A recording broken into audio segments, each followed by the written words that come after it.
Hi, I'm Nathaniel, or Nate.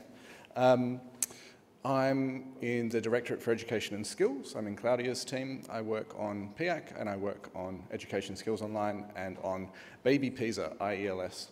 And I'm going to be talking about 3 studies. I'm one of the handful of people in edu, as we call it, with a background as a high school teacher. And so my career in education began in the classroom, and then I moved into test development at ACER, and now I'm an analyst at the OECD. So that's a bit about me. I'm going to do a really brief overview of why we would want to compare OECD literacy frameworks beyond what Laura's already said.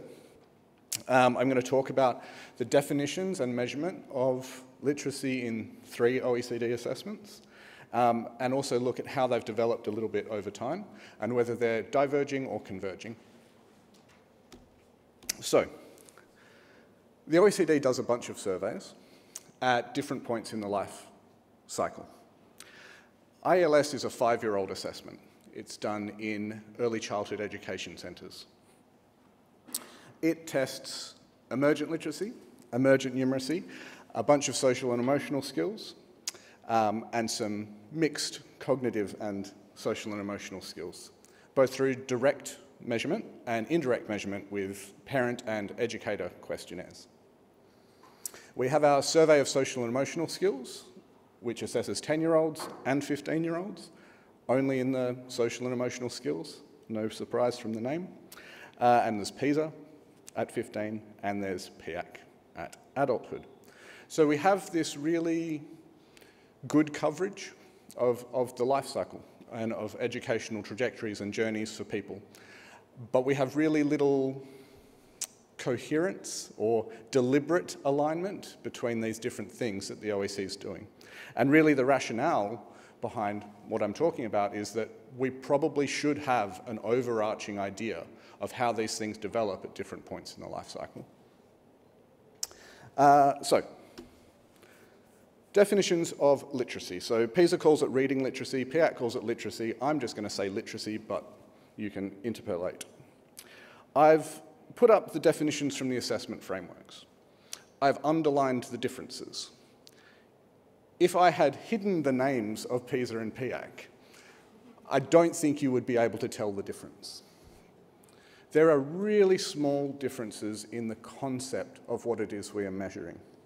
The idea that it's about engaging with texts and that it's doing so to achieve goals is the underlying concept of literacy in both of these assessments. And it's not coincidence, like the same people work on developing these things, and as Laura said, like there has been a deliberate convergence of the definitions, but they're measuring the same thing. IELS is different because there's no actual reading involved. 5-year-old children are too young to test reading skills, so it's all done with sound. So it's about listening comprehension. There's no explicit definition at the moment in IELS for what emergent literacy is. There really ought to be, but that's a pet peeve. But there's a functional definition, that it's the capacity to demonstrate key emergency literacy skills, including listening comprehension, vocabulary, phonological awareness, which are the foundation of conventional literacy skill development. And within that listening comprehension, it is broken down into some processes like interpreting meaning in a sentence, retrieving explicitly stated information, interpreting meaning in a story, making interpretations and inferences, and forming a broad understanding of a story. So in IELS, it's all story-based because that's age-appropriate. But these processes are mirrored in the older assessments. So it's a little bit of a rainbow-coloured slide, but what I've tried to match up by putting them side by side is these cognitive processes that the assessment frameworks say they are measuring. So every item is coded in the metadata to be measuring one of these things. And across IELS, PISA and PIAAC, there is interpreting meaning in a sentence. Whether that's listening or whether that's dealing with the words on the page, that's a skill that all of them are measuring at some point. And it's the same with retrieving information. So with listening, it's more recall, but in the assessment frameworks, it's still framed as retrieve. And that's in PISA and it's in PIAAC. And then understanding and inferences are in all of them as well. And dealing with whole texts are also in all of them as well. In age-appropriate ways and in contexts that are relevant for the test takers, but it's there. Conceptually, these are aligned. And even with vocabulary and phonological awareness, I don't have it on the slide, but PISA 2018 does have reading fluency as part of its construct, and PIAAC has the reading components as part of its construct, and components and fluency are all about word level understanding, which is vocabulary, and also word level meaning when you have to make the selections in PIAAC in the components assessment. So there really is a lot of overlap. There really is, under the hood, a conceptual alignment of what literacy is across the life cycle. There are some differences, though, because in item type in particular, in PIAAC, what you do most often in the reading assessment is you look at a stimulus and you have to tap on part of it, or highlight part of it, or select one of the sentences in it. So the item is not a standard multiple choice. You guys probably all know this. You actually have to interact with the text, which is not something that we might usually do in our reading practices, unless you're one of those people that read with a highlighter. It's a different way of interacting with the text. In PISA 2018, looking at the item pool as a whole, half of the items, and slightly more than half, if you add together the human-scored and the computer-scored, constructed response items, where a student has to write something or type something on their computer to respond to the item. It's quite a large portion of the item pool. And PIAAC, in its assessment frameworks, explicitly chooses not to include constructed response as an item type, because there is an idea that constructed response starts to confound reading with writing skills.